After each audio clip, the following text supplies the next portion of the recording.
ngayong gabi, pag-usapan po natin itong kwento ng buhay nito pong si Joseph sa Old Testament at ang atin pong paksa na bibigyan po natin ng titulo ng atin pong paksa ngayong gabi na atin pong pag-usapan, Joseph from prison to palace. Si Jose mula sa bilangguan patungo sa palasyo. Now, ang buhay po ni Jose ay isa sa pinakamalinaw na patunay o patutuo ng Biblia kung paano kayang gamitin po ng Diyos ang ating mga pagsusubok, ang ating mga problema upang maisakatuparan yung kanyang dakilang layunin. Yes, tama po, ano?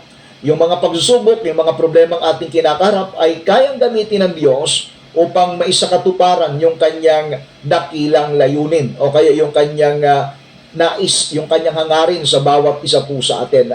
Ang tila po sunod-sunod na trahedya sa kanyang buhay, katulad po ng pagtataksil, pagtatraidor ng kanyang mga kapatid, pagkaalipin, maling paratang sa kanya at pagkabilanggo, ito po yung naging daan upang siya ay itaas ng Diyos sa isang posisyon ng kapangyarihan at impluensya. Ayan po Mula po doon sa mga iba't ibang negatibong pinagdaanan nitong si Joseph, iba't ibang mga sinasabi po nating talagang heartbreaking experience, ay hindi po ito naging hadlang. Sa halip, ito po yung nagatid sa kanya patungo doon sa isang posisyon ng kapangyarihan at ng impluensya.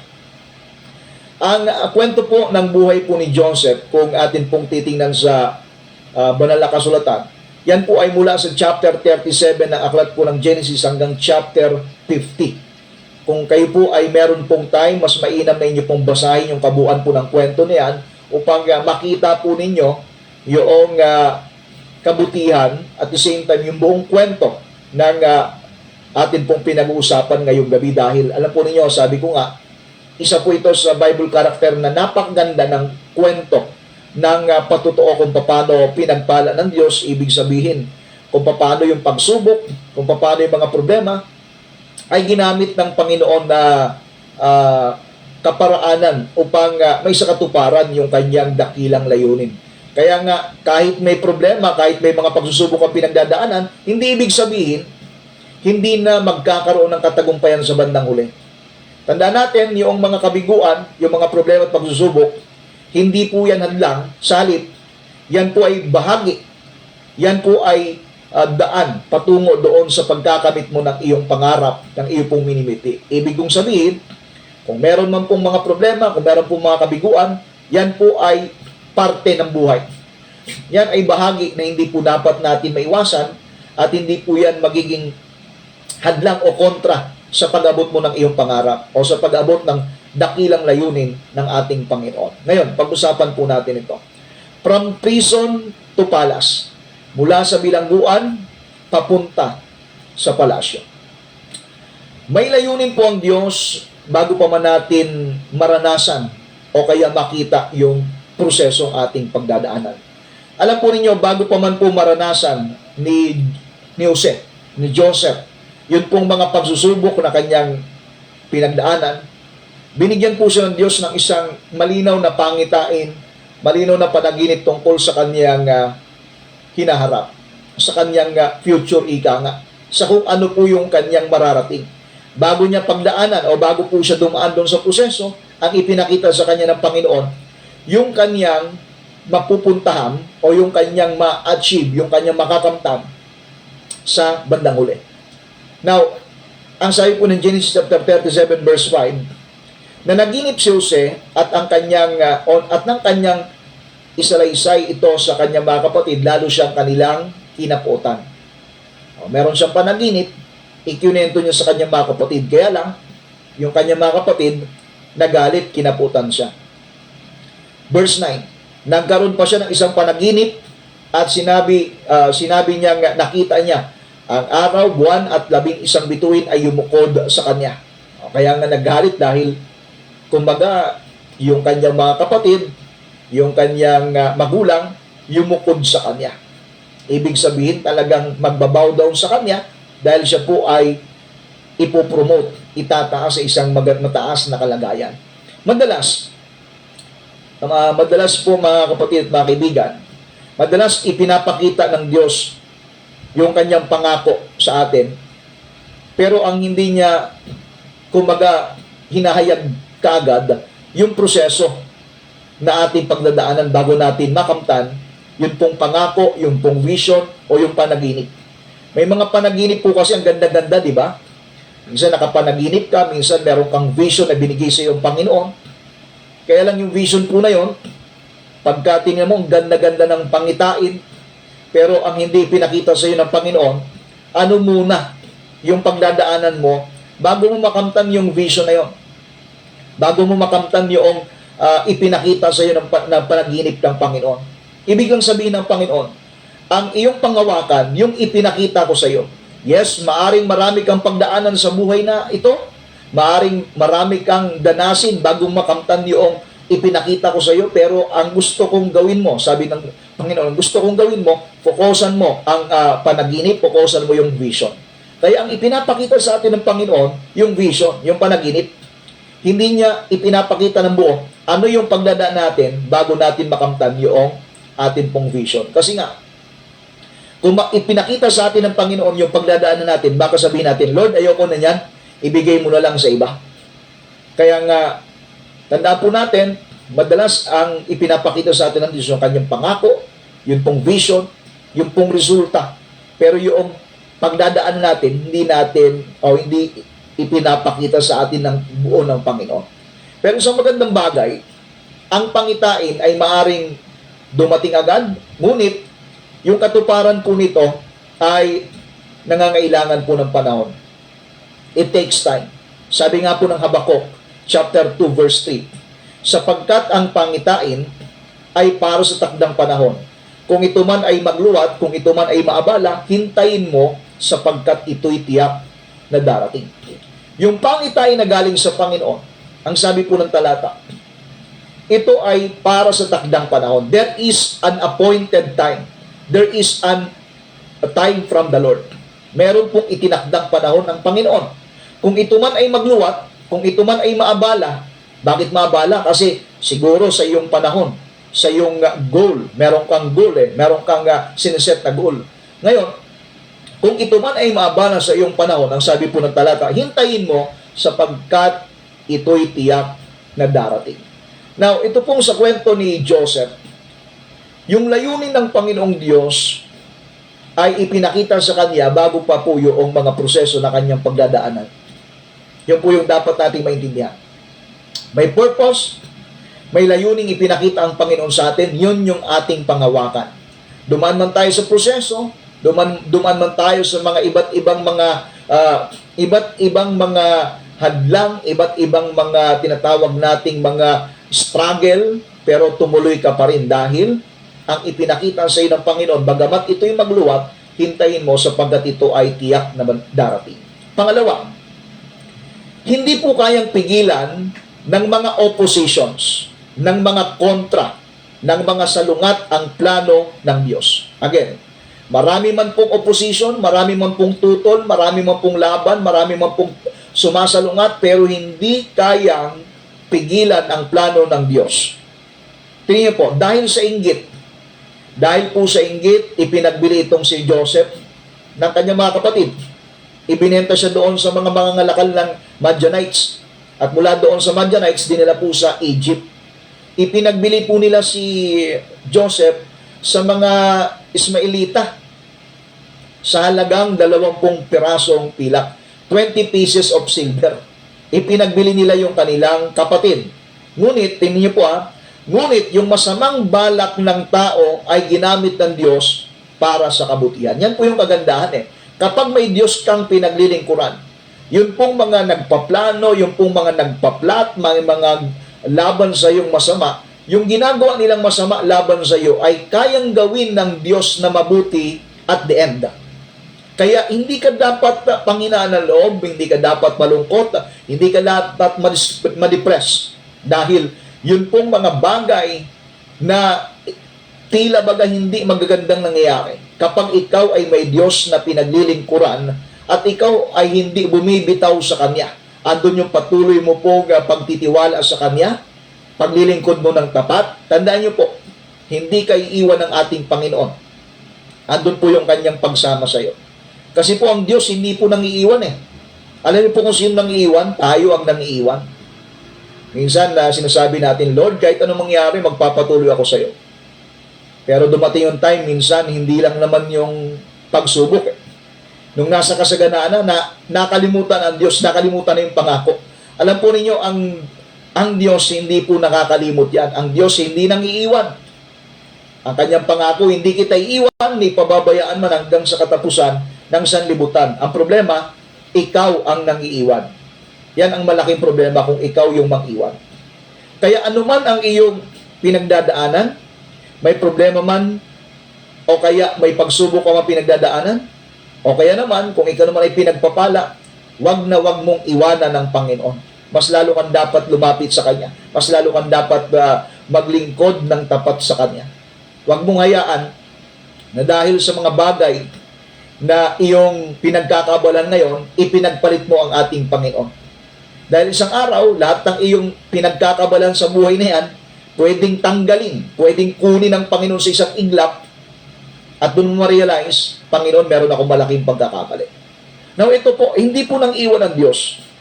And dapat natin tatandaan, hindi kayang pigilin ng oposisyon, ng mga kontra, ng mga salungat ang plano ng Diyos. Provided na ikaw ay nagtatapat sa paglilingkod sa Kanya. Kasi nga, tingin ko hindi kayang pigilan ang plano ng Diyos. Ang problema, kung ikaw mismo, yung nagkakaroon ng conflict, paano kang tutulungan ng Diyos? Paano kang sasamahan ng Diyos? Gayong hindi ka naman nagtatapat. Gayong ikaw naman ay hindi naninindigan sa iyong pananampalataya. Kaya nga, tandaan niyo po ito maaring hadlangan ka ng mga tao, ngunit hindi nila kayang hadlangan ang plano ng Diyos para sa iyong buhay. Iba po kasi ang Diyos eh. Ang Diyos ay, siya po yung pinakamakapangyarihan sa lahat. Kaya nga, dapat tayong magpasalamat dahil nakakilala tayo sa Diyos na meron pong kakayahan upang nang sa ganon, yung tila baga hindi mabuti na nangyayari sa atin, ay kaya niya pong gawing mabuti. Sabi po ng aklat ng Isaiah chapter 14 verse 27, sapagkat ang Panginoon ng mga hukbo ay nagpasya at sinong makapipigil? Kapag ang Diyos ang nagpasya, sinong makapipigil? Kaya nga, all things work together for good. Yun pong tila baga mapait, tila baga hindi maganda, pag pinagsama-sama mo yan, sa bandang huli, yan po ay magiging maganda. Yung negatibong nangyari sa iyo, hindi po ba naging patotoo mo sa buhay? Yun pong mga kahirapan, naging patotoo mo yan. Dahil kung wala kang pinagdaan ng negatibo, anong ipapatotoo mo sa kabutihang ginawa ng Diyos? Kung hindi ka nakaranas ng kahirapan, kawalan, paano mo sasabihin na ang Diyos ay Diyos na nagpapala? Kung hindi ka naman nagkaroon ng karamdaman, paano mo masasabi na ang Diyos ay totoong nagpapagaling? Di po ba? Kaya nga, dapat nating maintindihan mga kapatid at mga kaibigan, hindi kayang pigilan ng pagsalungat, hindi kayang pigilan ng mga oposisyon ang plano ng Diyos. Ang plano po ng Diyos, yan po ay mananaig pa rin sa bandang huli. Pangatlo, ang katapatan po sa maliit na bagay ay naghahanda sa mas malaking pananagutan o kaya sabihin natin pagpapala. Kapag tayo po ay mapagkatiwalaan sa maliit, yan po ay normal sa mga kapatiran. Ilang beses na po nating narinig yan. Ang mapagkakatiwalaan sa maliit, mapagkakatiwalaan sa malaki. Ang matapat sa maliit, magtatapat sa malaki. At yan po yung ingatan natin. Dahil madali po minsan mangako doon sa maliit na bagay na meron tayo, at mas madali ding ipangako yung wala pa sa kamay natin, alam natin paparating, pero kapag dumating na, kumusta na yung ating ipinangako. Now, sa bahay po ni Potiphar, naglingkod si Joseph ng buong katapatan kahit siya ay isang alipin. O, yan po Kaya kapag ikaw ay may amo, kapag ikaw ay may boss, just do your best and just do honestly. Magtrabaho ka ng may katapatan, maglingkod ka na may katapatan, dahil alam po ninyo, iba po yung balik niyan. Dahil pag ginagawa mo yan para sa Panginoon, ang Diyos ang magre-reward sa iyo. Sabi po ng Genesis chapter 39 verse 2 to 4, ang Panginoon ay sumakanya, kaya't ipinagkatiwala ni Potiphar sa kanya ang lahat niyang ari-arian. Imagine Siya'y alipin, ibinenta doon sa Egypt. Sa kanyang pagtatapat, sa kanyang paglilingkod, ang sabi po ng Biblia, ipinagkatiwala ni Potiphar sa kanya ang lahat niyang ari-arian. Tingnan niyo ha, dahil itong taong ito ay nagpakita ng katapatan, ibili na siya, kahit siya po'y alipin, pinagkatiwalaan siya ng lahat ng mga ari-arian ni Potiphar. Sinubok muna o sinusubok muna ng Diyos, tandaan niyo po ha, sinusubok muna ng Diyos ang ating karakter bago niya tayo itaas. Bago kanya i-promote, bago kanya i-bless, susubukan muna yung iyong karakter. Susubukan niya muna yung iyong katapatan. Kaya nga, ang tapat sa kakaunti ay tapat din naman sa marami. Kawikaan 22:29. Ang taong masipag sa kanyang gawain ay maglilingkod sa harap ng mga hari. Wow! Tingnan nyo ha. Ang taong masipag sa kanyang gawain ay maglilingkod sa harap ng mga hari. Ano yung tinutukoy na hari? Ito po yung mga nasa posisyon, nasa matataas na kalagayan. Maglilingkod kapag ka masipag ka sa iyong gawain. Kaya nga napakaganda na kapag ka tayo po ay napagkatiwalaan doon sa maliit, nagtapat tayo doon sa maliit, mapagkakatiwalaan, magtatapat din tayo doon sa malaking bagay. Kung gusto mong i-bless ka ng Panginoon ng malaki, ito po sa mga nakikinig, nanonood sa atin, kung gusto mong i-bless ka ng Panginoon ng malaki, patunayan muna natin na tayo karapat dapat doon sa malaki na i-bless tayo ng Panginoon sa pamagitan ng tayo ay mapagkakatiwalaan at tapat doon sa maliit na meron po tayo. Maliit na ating tinatangkilik, maliit na halaga, o maliit na kung ano man yung resources na dumarating sa atin, maging tapat po tayo doon. Pang-apat na puntos. Mahalaga ang integridad kahit walang nakakakita. Again, mahalaga po yung integridad kahit walang nakakakita. Pag sinabi po kasing integrity, yan po yung honesty, yan po yung pagiging faithful. Integrity. Now, tinukso po ito si Joseph ng asawa ni Potiphar. Di ba? Kung nabasa po ninyo yung aklat ng Genesis, araw-araw, tinutokso siya, sinasabihan siya ng asawa ni Potiphar, sipingan mo ako. Gusto makipagtalik yung asawa ni Potiphar. Tinutokso itong si Joseph. Ngunit pinili niyang sumunod sa Diyos kaysa magkasala. Integrity po yun. Sabi nga po sa Genesis chapter 39 verse 9, paano kung magagawa ang napakalaking kasamaan at magkasala laban sa Diyos? O, tingnan mo. Wala man nakakakita, silang dalawa lang. Pwede naman sana mag-take advantage itong si Joseph. Kumbaga, pwedeng sabihin ni Joseph, palay na lumalapit sa manok. Bakit hindi ko patukain? Pwede sanang sabihin po ni Joseph kasi silang dalawa lang naman. Kumbaga, solo nila yung isa't isa. Sila lang doon, pero hindi. Mahalaga po yung integridad kahit wala nakakakita. At alam po, dyan po talaga nasusukat yung integrity ng tao, yung wala nakakakita. Yung pagtatapat mo. Kasi madali pong sabihin, meron kang integrity sa panahon marami nakakakita. O kaya sa mga panahon na gusto mo magpakitang gilas, madali pong dayain yung kapasyan ng isang tao eh. Pero iba yung talagang integridad na sinasabi ng Biblia. Kahit wala nakakakita, nandun po dapat yung integridad. Now, dahil po sa katapatan nito pong si Joseph, ito po dahil sa kanyang katapatan, ito nga yung medyo naging parang dagok sa kanya. Nagtapat nga siya, umiwas siya sa tukso, ang nangyari, naparatangan siya at naibilanggo. At ito po yung malungkot siya po ay nakulong ng walang due process. Wala pong paglilitis Nung nagsisigaw na yung asawa ni Potiphar dahil merong naiwang balabal itong si Joseph, wala, ito na. Sabi, ito yung ebidensya. Kinulong ka agad without due process. Andun po agad yung kumbaga dagok sa kanya. Bagamat andun po yung integridad, andun po yung kanyang katapatan, pero ang naging kapalit, eto na ngayon, nabilanggo. Yun po yung isa sa heartbreaking mga kapatid at mga kaibigan. Minsan yun po yung nagiging malaking question sa mga mananampalataya na nagtatapat. Sinasabi ng ilan, Panginoon, ito ba yung napapala ko sa aking pagtatapat? Nagtapat naman ako sa iyo, Panginoon, pero bakit ganito nangyari? Bakit naging kontra, naging laban doon sa aking ini-expect yung mga nangyayari sa buhay ko? Ito si Joseph, tinan nyo Nagtapat, umiwas sa tukso, pero nabilanggo pa rin. Pero, tandaan niyo po, dapat natin maintindihan yung paggawa ng tama ay maaring may kapalit. Ngunit, ang pagpaparangal sa Diyos ay hindi kailanman pagsisisihan. Maaring sa atin pong paggawa ng tama, maaring may mga masasagasaan tayo dyan. Diba? Maaring sa pagtuturo, pangangaral, hindi po lahat mapiplease. Minsan sa pagtuturo, pangangaral, merong mga magtataas ng kilay. Lalo pag pinag-usapan natin ang pagtatapat, pag pinag-usapan natin ang hustisya, maraming magtataas ng kilay. Pero tandaan niyo po, ang paggawa ng tama ay maaaring may kapalit. Ngunit, iba kapag andun yung pabor ng Diyos. Dahil kailanman, hindi mo yan pagsisisihan. Sabi po na aklat ng awit 25 verse 21, ingatan nawa ako ng katapatan at katwiran. Tandaan niyo po, yung katapatan at katwiran na iyong ipinapakita, yan yung mag-iingat sa iyo. Yung katapatan at katwiran na iyong patuloy na pinangawakan, isang araw, yan po ay lilitaw at lilitaw. Tandaan niyo po, hindi kayang talunin kailanman yung katotohanan ng kasinungalingan. Yung katapatan at katwiran, yan po ay mangingibabaw pa rin sa bandang huli.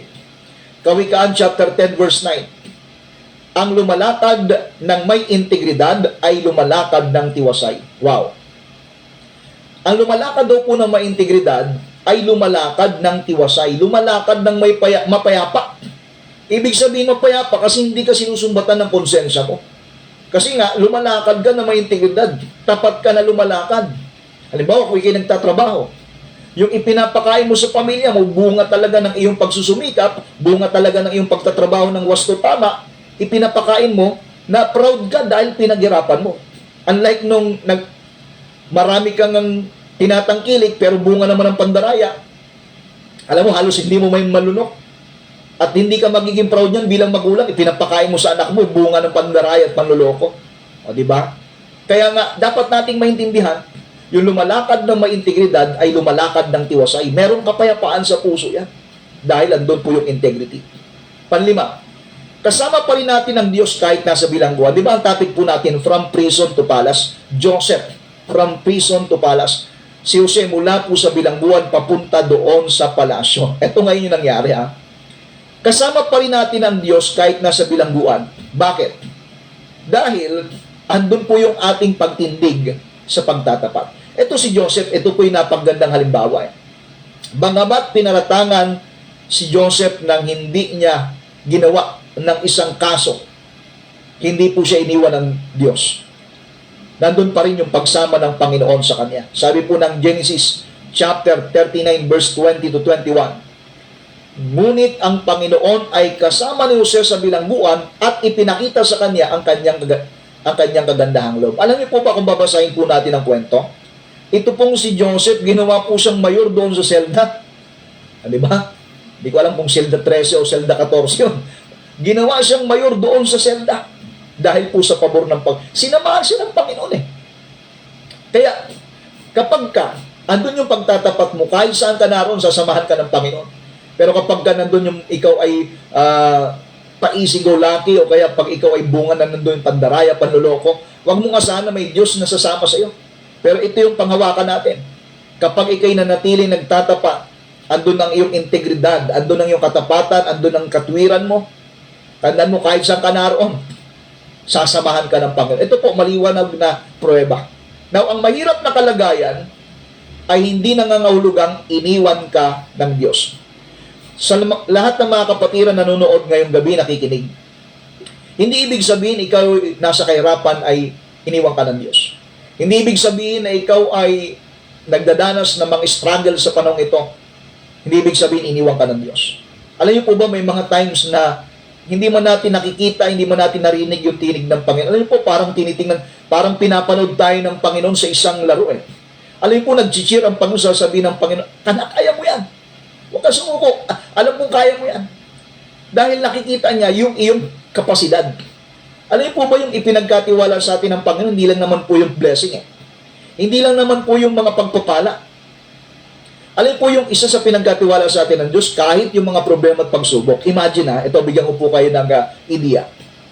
Kung gaano kabigat, kung gaano kahirap ang pinagdadaanan mo ngayong mga problema at pagsusubok, Sabihin mo, kaliwat kanan, patong-patong ng mga problema, problema sa harap, problema sa kaliwa, problema sa kanan, problema sa likod. Kumbaga, in four corners, north, east, south, west, andun kaliwat kanan yung problema. Alam mo, ay gusto ko mong sabihin sa'yo, ganun katiwala ang Diyos na kaya mo yan. Kaya mo ha, pinagpala ka ng Panginoon mga problema dahil alam niya, kaya mo yan. Kung ganun katiwala ang Diyos, na kaya mo lampasan yan. Ngayon sasabihin mo, Lord, kaya ko ba ito? Dapat yung tanong na kaya ko ba ito, palitan natin yan. Huwag natin sabihin, Lord, kaya ko ba ito? Sabihin natin dapat, Lord, kaya ko ito dahil nandyan ka. Kaya nga, dapat nating maintindihan mga kapatid, ito pong si Joseph, di ba? Sinamahan po siya ng Panginoon doon sa bilangguan. Kaya tamang sabi ng Bible, hindi kanya iiwan ni pababayaan man. Ano po yung kanyang pangako. Now, ang paghihintay ay bahagi ng paghahanda.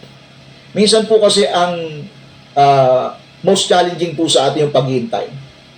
Ang tao po kasi, ang nature po niyan mainipin. Mainipin. Kumbaga, maiksi yung pasensya pagka maghihintay. Now, ang paghihintay ay bahagi ng paghahanda. Tinulungan ni Jose ang tagapaglingkod nito pong si Paraon nung nandoon sa bilangguan. Meron pong ininterpret siyang panaginip. Yung una, yung tagahawak ng saro ng hari, at pangalawa, yung magtitinapay. Para siyang ininterpret. Ang sabi doon sa tagahawak ng saro ng hari, 3 araw mula ngayon, lalabas ka at babalik ka doon sa iyong tungkulin. Ngunit pag nakabalik ka na sa palasyo, alalahanin mo naman ako kosa. Alalahanin mo ako kosa. Yung isa naman magtitinapay, ininterpret niya, sabi, 3 araw mula ngayon, lalabas ka sa bilangguan at ikaw ay bibitay. Parehas nangyari. Ang nakakalungkot ito. Yung kosa niya sinabi, alalahanin mo naman ako kosa pag nakalaya ka. Naku, nakalimutan siya. Alam po niyo, marami pong mga kakosa tayo minsan na mabilis makalimot eh. Sa panahon na nag-struggle, sa panahon na andun po naalala, pero pagka nasa paraiso na, doon po nakakalimutan. Now, ang sabi po ng Genesis chapter 40 verse 23, ngunit hindi naalala ng puno ng mga tagapaglingkod si Jose, siya'y kanyang nakalimutan.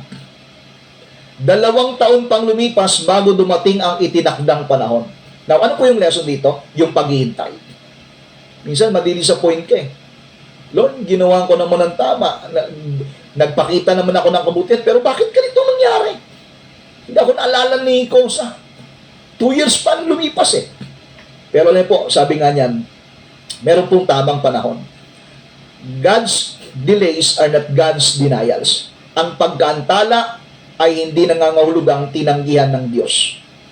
To everything there is a season and a time to every purpose under the heaven. Sa bawat bagay may kapanahunan. At alam mo po, pagkapanahon na itinakda ng Panginoon, wow, nasasabi natin, Lord, napakabuti mo. Kaya nga, maghintay tayo. Basta't maghintay ka lamang, di ba? Kailangan natin tibayan, tatagan yung ating kalooban. Dahil may proseso tayong pinagdadaan, tatagan mo, tibayan mo. Dahil yung proseso, kinakailangan po ng paghahanda dahil meron tayong paghihintay na gagawin. Now, pang 7 puntos. Kayang baguhin ng Diyos ang iyong buhay ng isang saglit. Wow. Yun po paano nangyari? Mula doon sa bilangguan, papunta doon sa palasyo. Ito na ngayon. Mula doon sa bilangguan, naalala po noong kanyang kosa, na meron pala siyang kakosa na marunong mag-interpret ng panaginip, doon niya lang naalala, naku, may kasalanan ako ay kosa. Dahil wala pong makapagpaliwanag noong panaginip ng hari sa Ehipto, naalala si Joseph in-interpret. Now, mula doon, mula sa bilangguan, ipinatawag si Jose ni Paraon upang ipaliwanag ang kanyang panaginip. Wow. Ito na po yung life-changing moment. Wow. Napakaganda nito. Alam niyo po ba mga kapatid na mga kaibigan, there are life-changing moment, there are life-changing experience sa buhay ng isang matapat na mananampalataya. Gusto kong sabihin sa iyo, hindi habang buhay ganyan ang iyong maranasan, hindi habang buhay ikaw ay nasa pagdurusa, nasa kapigatian, nasa pagsusubok, nasa kahirapan, nasa kawalan. Kapag ikaw ay nagtatapat sa paglilingkod sa Panginoon, kayang baguhin ng Diyos ang iyong buhay sa isang sandali. Katulad po nito nangyari kay Joseph. Ipinatawag ni Paraon si Jose at dali-dali siyang inilabas mula sa bilangguan. Sa loob ng isang araw, mula bilanggo ay naging pinuno siya ng buong Ehipto. Wow! Tingnan niyo po, sino pong mag-akala? Si Joseph na nakulong. Si Joseph na ex-convict. Si Joseph na, kumbaga, nandun po yung kanyang pinagdaan ng hindi maganda. Isang araw, binago po ng Diyos. Why? Dahil po sa kanyang katapatan na ipinakita sa paglilingkod niya sa Panginoon. Inilagay po siya na mahala sa buong lupain ng Ehipto. Kung kayang gawin ng Diyos kay Joseph yan, kaya din gawin ng Panginoon sa lahat ng mga mananampalataya na nagtatapat sa paglilingkod sa ating dakilang Panginoon.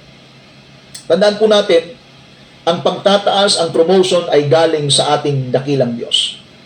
Pag pinag-usapan natin ang promotion, kinakailangan po nating patunayan sa harapan ng Diyos na tayo ay karapat-dapat sa promotion na yan. Huwag natin patunayan sa kapwa natin tao. Kasi ang ginagawa po ng ilan, di ba? Patutunayan mo sa kapwa mo, patutunayan mo sa boss mo. Anong gagawin? Magsisip-sip, sisiraan yung katrabaho para mag-promote. Sa Panginoon, hindi po ganun eh. Magtapat ka lang sa paglilingkod sa Panginoon at ang Diyos ang magpupromote sa iyo. Hindi mo kinakailangan magpakitang gilas, magpakitang tao, hindi mo kinakailangan magsipag pag andyan yung boss mo. Gawin mo lang yung narapat, gawin mo ng buong puso mo na paglilingkod na parang sa Panginoon at hindi sa mga tao. Then, the Lord will promote you in due time, in God's time. Sa panahong itinakda, andun yung pagpupromote ng ating Panginoon. Now, ang tunay na pag-angat, ang tunay na promotion, ang tunay na pagpapala ay nagmumula sa Diyos. And yan po yung gusto kong promotion na galing sa Diyos, hindi sa tao. Dahil promotion sa tao, pwede kang i-demote din isang araw eh. Pero kapag ang Diyos ang nag-promote now, ibang usapan po yan ha. Yung promotion ng Diyos, andun yung favor eh. Hindi inangkin ni Jose ang karunungan para sa kanyang sarili. Ibinalik niya sa Panginoon. Sabi po ng 41 verse 16 ng Genesis, hindi ako ang makakagawa niyan, kundi ang Diyos na nagbigay ng sagot kay Paraon. Nung ininterpret niya yung panaginip, sabi hindi ako may gawa niyan, kundi yung Diyos na aking pinaglilingkuran. Ang taong tunay na pinagpala o pinagpapala ay marunong magbigay ng kaluwalhatian sa Diyos. Yan po yung dapat nating maintindihan. Dahil alam natin kung ang Diyos ang pinagmumulan ng promotion at ng blessing, kinakailangan maibalik palagi sa Kanya ang lahat ng kapurihan. Kaya bukang bibig natin palagi, to God be all the glory. Nandun po yung ating pagpapakumbaba. We acknowledge God in everything. We acknowledge God in our achievements dahil hindi naman po natin ma-achieve yung mga bagay kung wala po yung pagkilos ng Diyos. Sabi po ng aklat ng Santiago chapter 4 verse 10, magpakumbaba kayo sa ilalim ng makapangyarihang kamay ng Diyos at Kanyang itataas kayo sa kapanahunan. Meron pong kapanahunan ng pagtataas. Ang kinakailangan mong gawin, magpakumbaba. Humble yourselves, serve Him faithfully, magtapat, ando po yung paglilingkod ng mga integridad, and God will promote you in due time. Kaya nga, napakagandang bagay na naintindihan natin kung paano ang Diyos ay kumikilos. Kahit doon sa mga tila bagay hindi magagandang pangyayari ay kayang gawin ng mabuti ng Diyos sa bandang huli. Now, ang pagpapatawad ay daan sa mas dakilang layunin ng Diyos. Nung nagkita-kita na po sila ng mga magkakapatid, hindi nga nakilala si Joseph. Nung siya nagpakilala sa kanyang mga kapatid, ako ito si Joseph na inyong ibinenta. Nung nagkita-kita sila na natakot yung kanyang mga kapatid. Pero sabi ni Joseph, nasa kalagayan ba ako ng Diyos? Ako ba'y hukom? Nasa kalagayan ba ako ng Diyos para gawin sa inyong bagay na ginawa niyo sa akin? Sabi ni Jose, yung ginawa ninyong masama laban sa akin, ginawang mabuti ng Diyos. Wow, yun po yung isa sa napakagandang resulta. Yung pagpapatawad. Hindi nagtanim ng galit o ng sama ng loob si Joseph sa kanyang mga kapatid. Bakit? Kasi nga yung ginawa ng kanyang mga kapatid, yun yung proseso na kinakailangan niyang pagdaanan upang iatid siya doon sa palasyo. Mula po doon sa bilangguan, papunta doon sa palasyo. Bakit? Kasi nga, may mga negatibong pangyayari na ito ay bahagi ng nilulutong biyaya ng Diyos upang sa bandang huli, masabi natin, Panginoon, ito pala yung iyong plano. Yung masamang ginawa laban sa iyo ay kayang gawing mabuti ng Diyos sa bandang huli. ang bilangguan ni Jose ay hindi katapusan ng kanyang kwento. Ito po ay paghahanda para sa kanyang pagpunta doon sa palasyo.